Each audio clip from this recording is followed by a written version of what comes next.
So Caesar's dead. He was assassinated. Mark Antony, he was going to make sure that Caesar's will was publicized, and he took over the role as executor, sort of the lawyer, because he felt he was going to receive the benefits and all the powers of Caesar from the will. Now, he was able to take this role because Marcus Lepidus, who was Caesar's master of the horse, was nearby with the army. Now, Antony won the support of Lepidus, and he won the support of the conspirators, because remember, the conspirators were not looked highly upon after they assassinated Caesar, and they were on the defensive, and they gladly gave Caesar a public funeral with full honors for amnesty. Now, Cassius, one of the conspirators, he even wanted to murder Antony, but Brutus decided against it, as it would look too tyrannical. So that was a good decision, because they were already looking unfavorable by the people, and that would have really sent the people over the edge. Now, Antony exploited the situation with the skill that was not foreseen. Because remember, when he was running the civil administration, when Caesar was out fighting the wars and he was running Italy, his administration was not popular. But now, Caesar's will, when he read it, was a big disappointment to Antony, for it named Gaius Octavius, who was Caesar's great-nephew, who was in Illyricum, preparing troops for Caesar's campaigns against Parthia. Remember, we just slightly talked about that. And he was heir to Caesar's finances. So Octavian immediately returned to Rome with no experience in politics. He was like 18, 19, 20 years old. He was very young. And Antony was not real worried about Octavian because of his inexperience. Now, Octavian, even with Caesar's name and financial backing, could not have survived the political intrigue that would play out if he wasn't a capable politician. However, Octavian showed he possessed innate political and military ability. This was unforeseen by Antony, the conspirators, or Cicero in the fighting that ensued around Mutina. Now, Decimus Brutus, a veteran and lieutenant of Caesar's army, and one of his murderers, was governor of Cisalpine Gaul. Marcus Brutus was governor of Macedonia, and Cassius was governor of Syria. Now, Marcus Lepidus was governor of Transalpine Gaul. And then you have Octavian and Mark Antony. And all of these people were fighting for power. Now, I call this Rome's fourth civil war. And basically, we could say it's the Caesareans versus the senatorials. Now, Antony, with a mandate from the Roman people, he took a force and he marches up to Cisalpine Gaul. Now, it's the solid red line. He comes out of Rome and he heads to Mutina. And why is he going there? Because Decimus Brutus is there and he wants to defeat him. So he takes 4 legions and he surrounds Brutus and lays siege to Mutina. Now, there's 2 Roman consuls in 43 BC. And these 2 Roman consuls, Hirtius and Pansa, they are given Senate authority to march from Rome to go up there and raise the siege. So they're going to go after Antony. Now, Pansa, he takes off. He's the solid green line, as you see, and he heads up there. Now remember, the Senate still considered any conspirator as champions of the Constitution. That's why they were going to help Brutus. The Senate was being guided by Cicero. Cicero also sent Octavian only because he was against Antony. So Hirtius and Octavian, they are the dotted blue lines, and they head north up there. So now you have all these generals up there. Antony was hit by 3 armies, but held his ground. Pansa, with some veteran legions and levies, fought Antony's legions on the road, who ambushed them there. The 2 sides fought hard, for both sides regarded the other as traitors. Antony's troops got the better of them, and Pansa was mortally wounded. At the same time, above this road, over the ridge, Octavian's headquarters cohort, clashed with Antony's troops, and the headquarter troops were annihilated. Hirtatius marched miles from Mutina and hit Antony's exhausted troops. Antony fell back, but night came and there was no pursuit. Now, like we said, Antony was holding his own. After all this, a week later, Hirtius and Octavian finally reached Mutina, and they attacked Antony's troops besieging him. Now, Hirtius's troops broke through, and so against Antony's officers' advice, he broke the siege and fled because he didn't want himself to be besieged by these other armies. Now, Hirtius was killed in breakthrough. Now, Decimus Brutus, he comes out of Mutina, and he's thanking Octavian for saving him. But Octavian replies to him, he came to fight Antony, not to save Caesar's murderers. So Decimus Brutus, now look at this. He's confirmed for command by the Senate, but his troops desert him anyways and go over to Octavian. Why this is, we're not quite sure, but this is showing right now that Octavian, who is the heir to Caesar's position and has Caesar's finances, it seems like the soldiers respect that more than the Senate. So Decimus, he tries to move to Macedonia because his brother Marcus is governor of Macedonia. But on the way, he is killed by a Gaul chieftain who was allied with Antony. So he's gone. Now, Antony, remember, he fled, and he flees down into the Rome area, and he meets up with Lepidus, and he forms an alliance with Lepidus. And remember, Lepidus has like a legion behind him, so, and he was Caesar's master of the horse. So he now has one legion with them, and he's in alliance with Lepidus. Now, Octavian, he's sitting up by Mutina still, and the Senate lavishes Brutus, before Brutus had fled and died, he had lavished him and the consuls with great praise and really didn't do a whole lot for Octavian. So Octavian refused to fight Antony any longer, so he just stayed in the Po Valley, and he sent word to the Senate that, hey, look, Decimus is now dead. Hirtius, which was the 43 consul, he died in battle. Pansa, the other 43 consul, he was wounded in battle and he ended up dying. So there's nobody left, no consuls left here in 43, here in October of 43. So he tells the Senate he wants to be consul, and the Senate refuses. So what's he do? Octavian marches to Rome with 8 legions, and he marches down there. Nobody opposes him. There's no fight. He just walks into Rome, and he forced the Senate to make him consul. So he becomes consul in November of 43. And then he turns around and he switches sides against the Senate, and he joins Antony in an alliance to get rid of the conspirators. So the Senate don't like that because they thought they had Octavian in their pocket to go after Antony, but he switched sides on him. So you can see here that Octavian politically is very cunning. Now, after this, they offered Lepidus to join them. Now, he agrees hesitantly, but he does. Now, their dictatorial power was recognized by a formal legal enactment.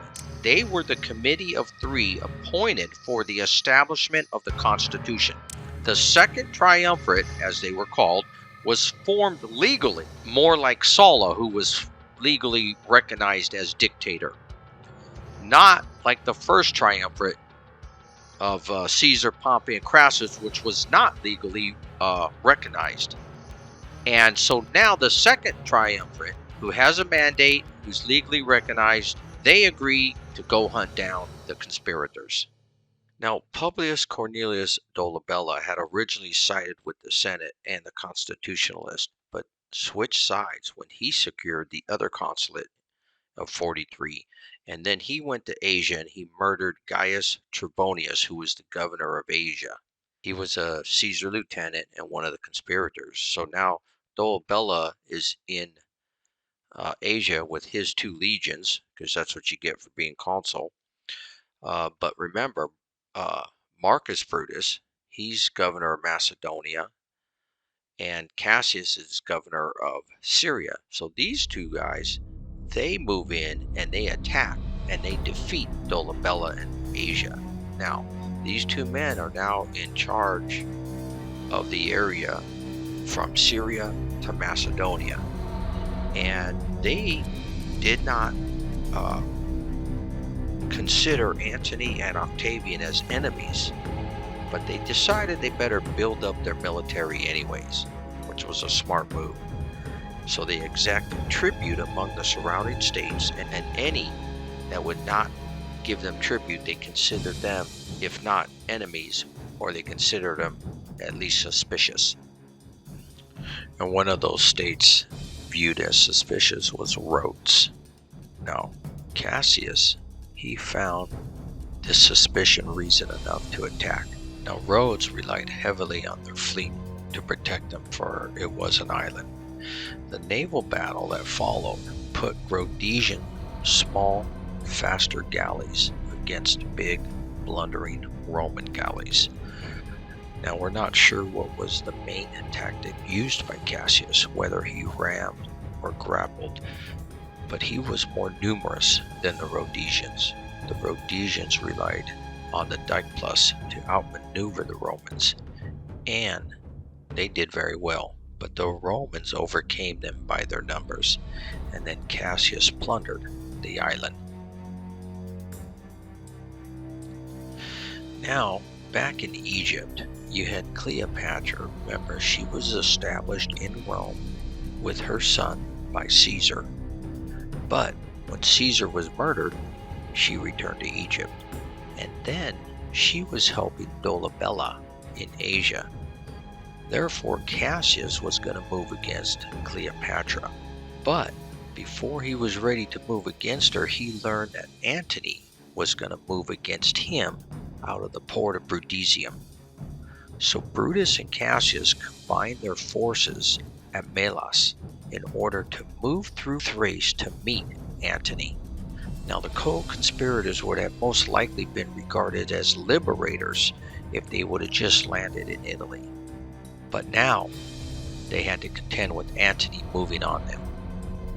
Now, the conspirators had about 17 legions, and they were well financed as they were moving toward Antony. Now, meanwhile, Cleopatra, she's still contemplating helping Antony, but her fleets were destroyed off the coast of Libya. So Cassius, naval commander, he turned and he sailed to intercept Antony that was moving across to Greece at this time. Now, Octavian, he was occupied by Sextius Pompey, who was making a living as a pirate and was now given the Republican fleet by the Roman Senate.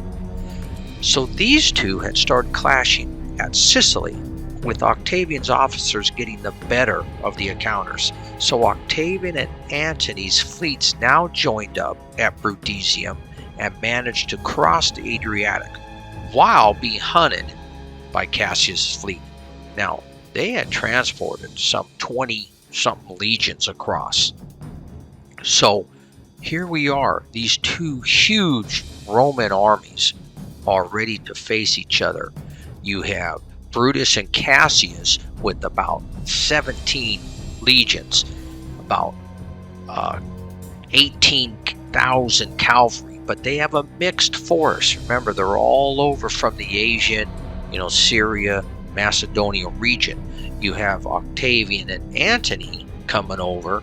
They have about 19 legions with about 13,000 cavalry, but most of these are veteran legions that are all been basically Romanized. Now, there's a total of about 43 legions at this time, so that means there's 7 legions left, and Lepidus, he remained in Italy and he controlled most of those. Now we start some maneuvering before the battles. Remember, most of the battles, how you outmaneuver your opponent. Now, without control of the sea and the wheat being scarce, Antony set a force to guard the approaches out of Thrace from Brutus and Cassius' armies advancing there. to protect the grain fields. Now, Antony's officers moved out of the pass to a second defile to defend it. The conspirators moved into Thrace and were shown around the defile defended by Antony's officers by a prince of Thrace.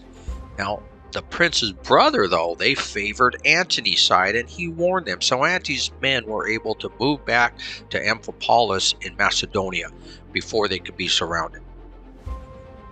Now, Antony and Octavian, they moved into Amphipolis, but they knew that Sextus Pompey, commanding the largest fleet, would block any food from getting to their legions, so they had to act fast. Now, in an attempt to ferry troops across the Brundisium again, the wind dropped and a small escort of ships were caught by 130 enemy vessels and were no match.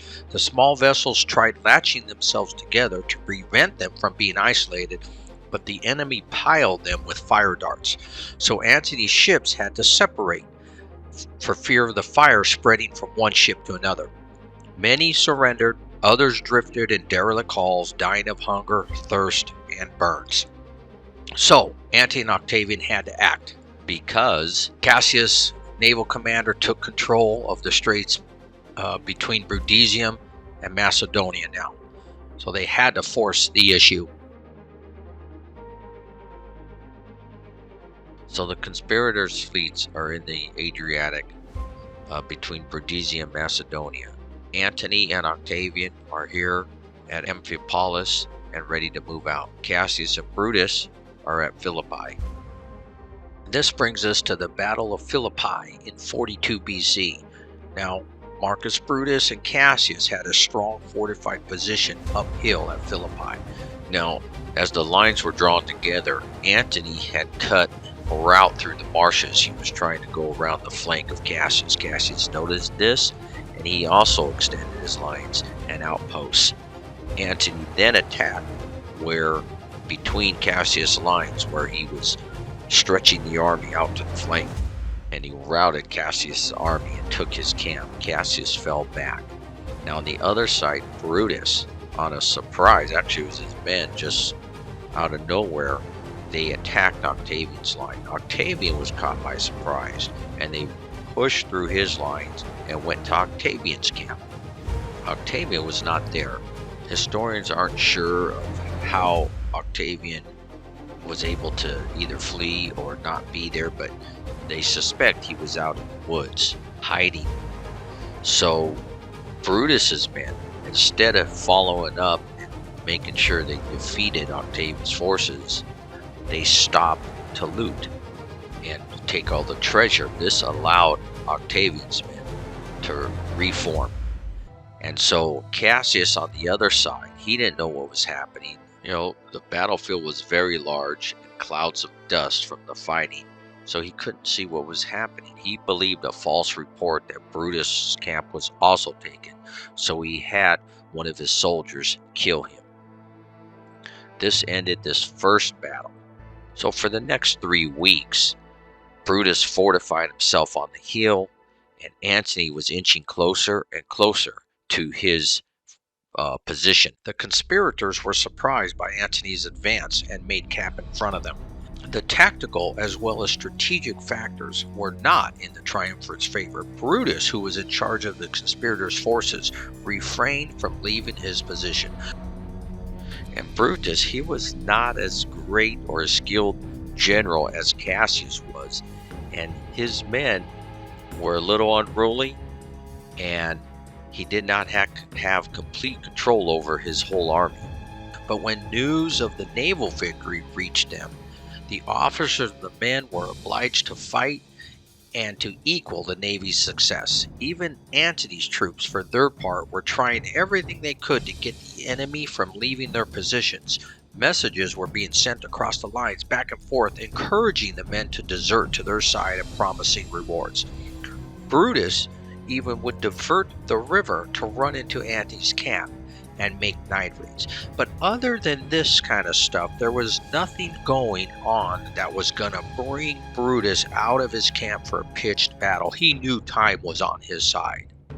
Now, Octavians, in an attempt to break the stalemate, assaulted the hill on the flank. But Brutus, knowing that Octavian would have a difficult time holding the hill under raining arrows from the next hill, evacuated it. So Octavian occupied the hill, and he built wicker and skin shields to protect themselves from the enemy arrows. Octavian, seeing a chance to move across the hill through the marshes by building a series of outposts to reach the sea and receive crucial supplies or even outflank Cassius' men, which, they are now under Brutus's control because Cassius is dead. But anyways, Octavian's against Cassius's former troops. But Brutus realized this, and he built his own outpost and garrisoned them. Morale and discipline was becoming a problem with Cassius' men, remember, who had already lost a battle. So Brutus was forced at this point to offer battle, even though time was on his side. Now, he actually compared himself to Pompey being forced to fight at Pharsalus. Now, the engagement wasn't preceded by javelins nor any attempt to maneuver. The two armies met as two phalanxes would, only swords were being used instead of spears. Octavian's legions were against Brutus, and as Appian put it, Octavian's legions rolled up Brutus' formation like a mechanism. Soon cracks appeared, then the legions became entangled with different lines. Octavian's men, under an arrow shot from the fortified camp, held the approach toward the camp. The enemy troops ran in all directions. Brutus fled to the north with 4 legions. He had an officer kill him. Antony stayed in Greece to establish control over the region. He then went to Egypt to secure Egypt. And this is where he became in the company of Cleopatra, and supposedly these two started a love affair, while Octavian went back to Rome. Over the next years, from 41 to 40 BC, there's clashes taking place in Persia, Cumae, and Messina. Now, because, with power came problems. And here were the problems. First was with the army. Many veterans wanted to retire with lands promised to them, which could only be satisfied by taking land from their current owners. The second problem was revolts. Lucius Antonius and Mark Antony's wife, Fulvia, led a revolt, standing up for the Italian landowners who lost their land. But also, the rumor is they were trying to start a revolt to get Antony to return from Egypt because of the rumor he was having an affair with Cleopatra. Now, Octavian's commander, Vespasius Agrippa, besieged Antonius at Persia and starved him into submission. Fulvia died a few months later, so that ended those two, the revolt problems. Now, the third problem was another civil war that Octavian was trying to avoid, and he did not want to have war either with Antony or with Antonius, so he pardoned Lucius Antonius and sent him to Spain as governor. Antony did return from Egypt in 40 because his wife died, and so war was narrowly averted between these two when he agreed to marry Octavian's sister. Now, the fourth problem was a food shortage. Octavian made a treaty with Sextius Pompeius. Remember, he was run around as a pirate, by granting him governorship over Sicily, Corsica, Sardinia, and the Achaia area. That was the price he paid for corn being allowed to reach Italy. That agreement eventually broke down, and Octavian's ships were twice defeated by Sextus at Cumae and Messina. But Sextus never tried to assume power or make a bid for power after winning these victories. That leads us to a major naval engagement, the Battle of Naucalus in 36 BC. Now, Octavian's many talents was his ability to delegate authority. He had the outstanding officer Agrippa, who proved himself at sea as well as an able general on land. Octavian suffered yet another naval defeat near Tauromenium. So Octavian sacked Calvinus, his former naval commander, and put Agrippa in charge of his navy. And and then they moved against Sextus again. But then he bested Pompeius at Mylae. Now Octavian now ordered the construction of 200 new ships. This new navy carried a new army to Sicily. This forced Sextus' fleet to fight a showdown. Both fleets, at 200 ships strong, fought this decisive battle. Both sides battled ferociously. Agrippa's vessels gradually gained the upper hand. Pompey fled with only 17 ships. Octavian, with the help of Lepidus, deprived the enemy of the grain centers on land. Sextus had to flee to Asia, where he was captured and put to death on Antony's orders. Sextus' success was largely based on lighter and smaller vessels, and he was a pretty good commander in his own right in major engagements. Sextus Pompeius, he goes 4-3 in our Roman battle record. Now remember, Rome's battle record is not improving when they're fighting other Romans. The lighter ships were proving their worth. Strategically, the light ship, with its vulnerability to wind and weather, was at a disadvantage, but in localized inshore operation, it often proved its tactical value. Where fighting took place in a choppy sea, the light ship could ride the waves and was flexible in maneuver. Sextus showed that his fleet, if they were ever grappled, his men would jump overboard and were picked up by rafts and taken to other ships. Agrippa used a new type of harpoon which made it easier to grapple the elusive Pompeians. But it is apparent that Agrippa did convert to the maneuvering and ramming tactic and gave up on the grappling tactic. Now let's switch over to Asia. You have the Parthian court here. They received Quintus Labienus, which is Titus Labienus' son. Remember, Titus was Caesar's general who chose not to cross the Rubicon with him.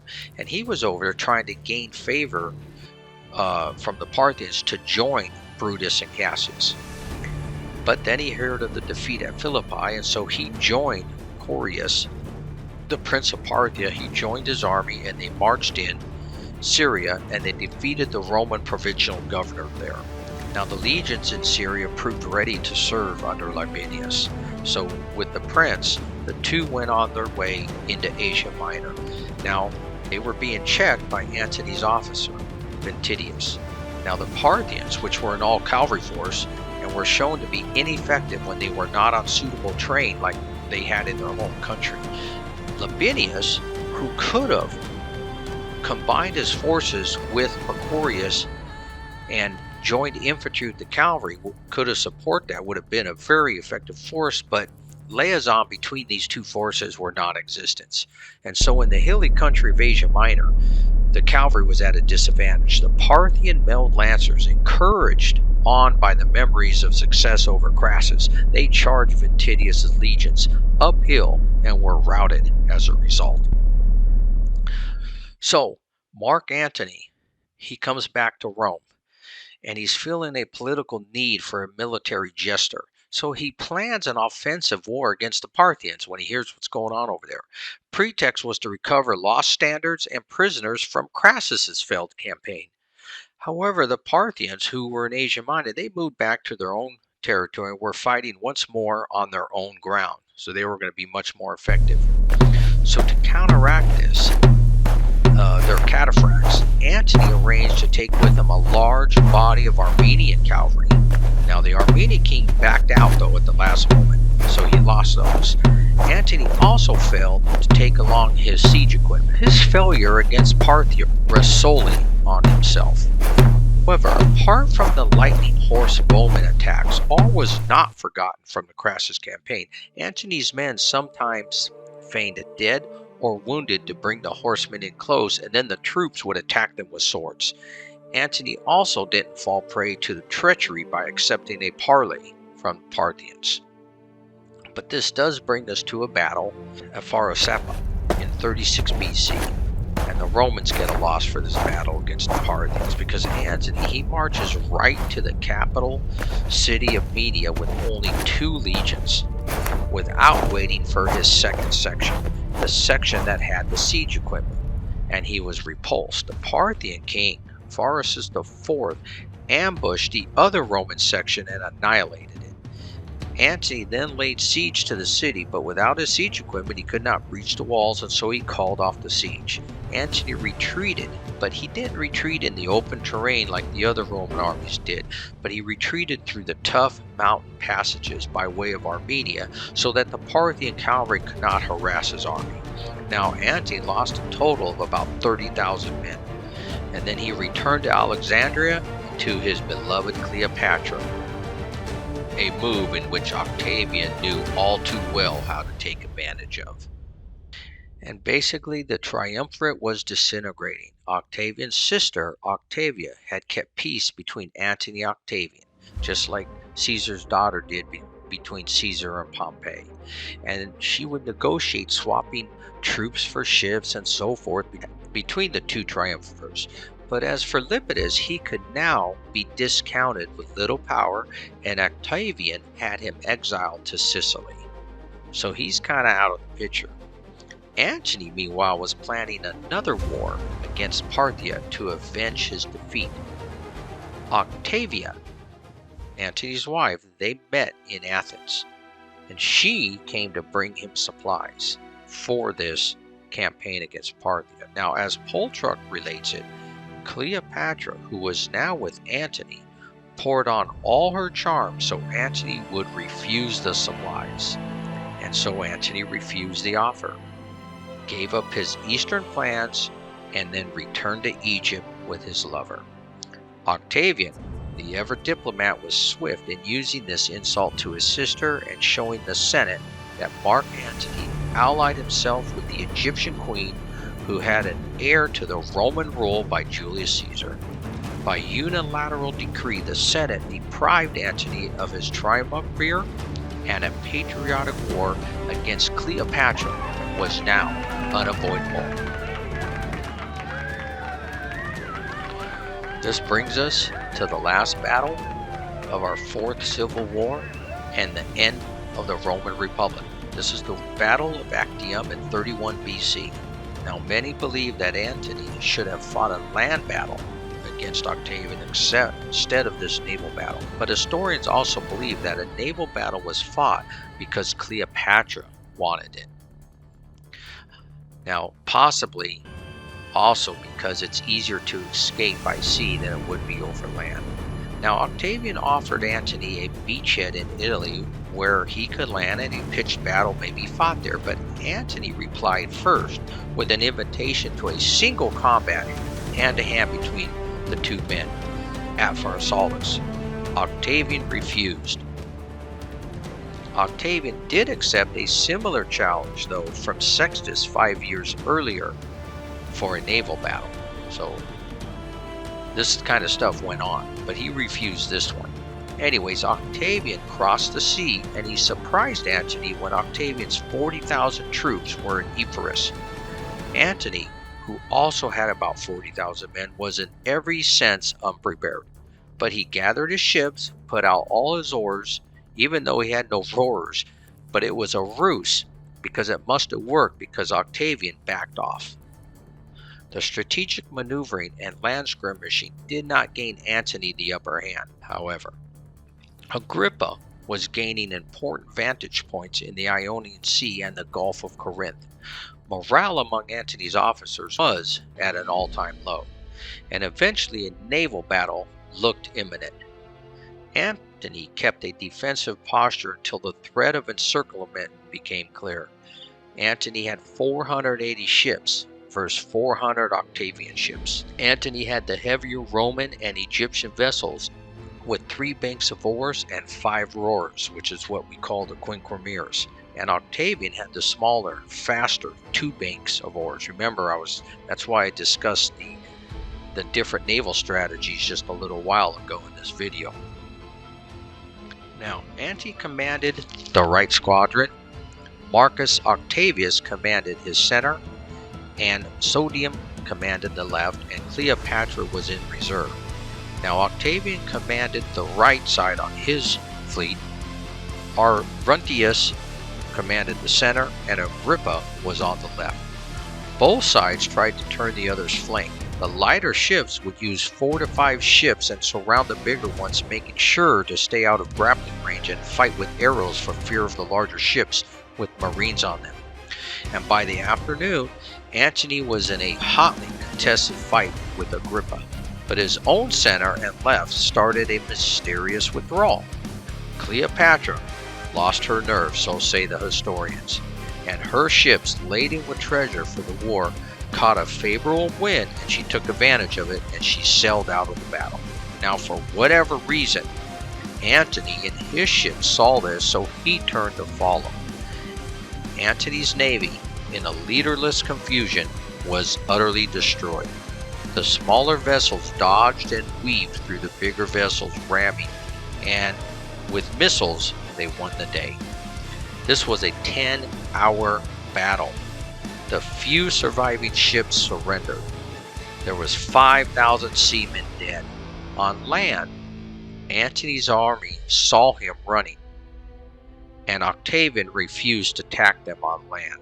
So the two armies on land sat and watched each other, and as each day went by, there was more and more desertions to Octavian's side, until September 9th, the entire army melted away.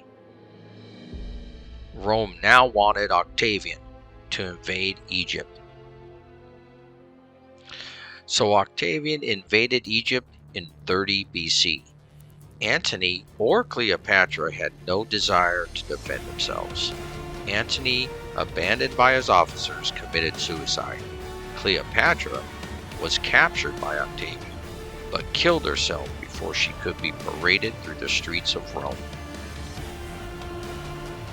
And that concludes the fall of the Roman Republic.